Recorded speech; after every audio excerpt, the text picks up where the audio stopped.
Hello everybody, my name is Raj, and in this video I want to talk to you a bit about free speech and what SBP's notion of free speech is. So SBP said it many times, it's cleared it out, that we support absolute freedom of speech. So to start with,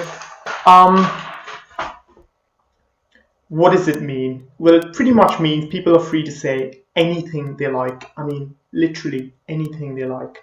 However, in the general Indian psyche, it's free speech can only really go so far as people don't start taking too much offense to it. When people start taking too much offense to stuff, they ought to be shut down and they ought to be jailed, punished. They just got to keep quiet. That is the general Indian psyche regarding free speech, and that's not very different from much of the world. In fact, in even large parts of Europe, it's kind of that way.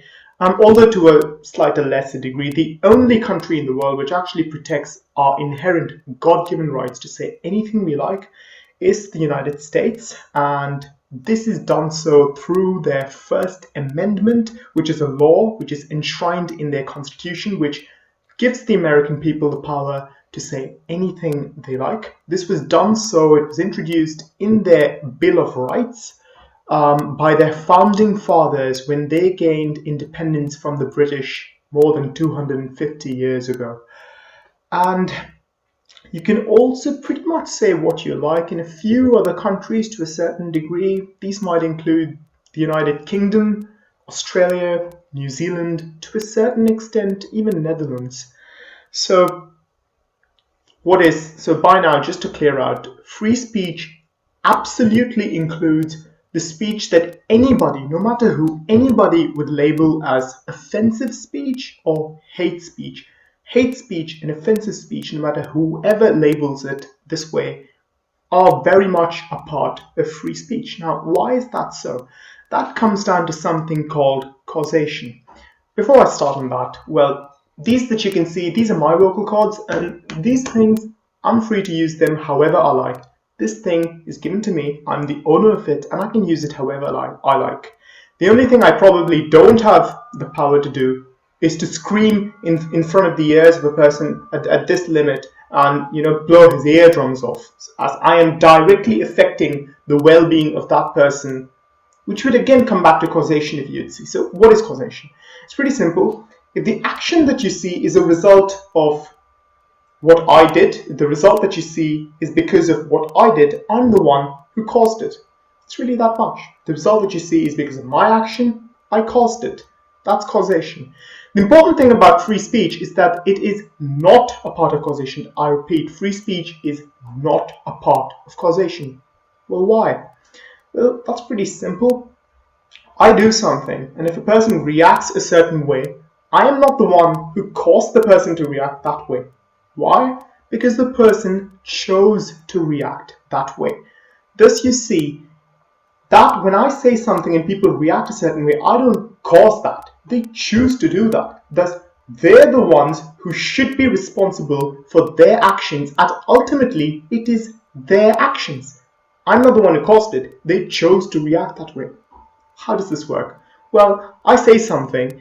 Generally, words evoke certain feelings in us, certain emotions in us, sometimes painful, torturous, crushing emotions in us. But in the end of the day, even when those emotions come up to us, it is we who choose how to react to those emotions and react to what is being spoken.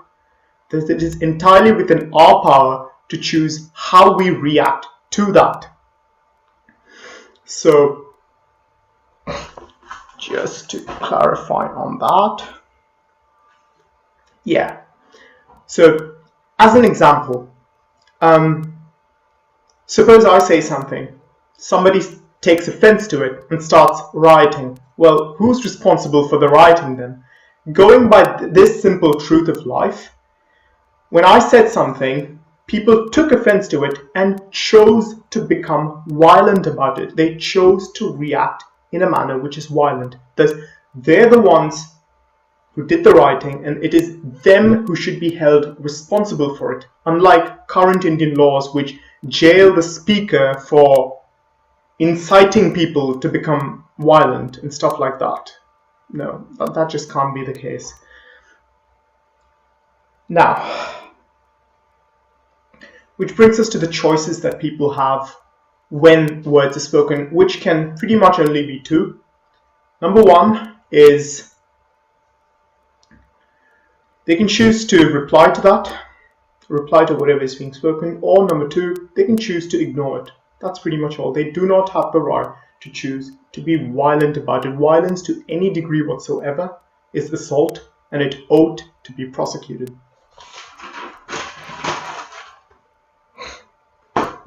This breaks down to the fact that people always have the power, no matter what is spoken, no matter however painful the emotions are, they always have the power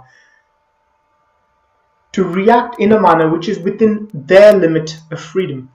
In simple words, they always have the power to either choose to either ignore it or to reply back to it. They always have the power to walk away. They always have the power to not be violent about it in this case. Because ultimately, people can only have the power to choose to do what they like within their limits of freedom, which is to do whatever they want with themselves or their property.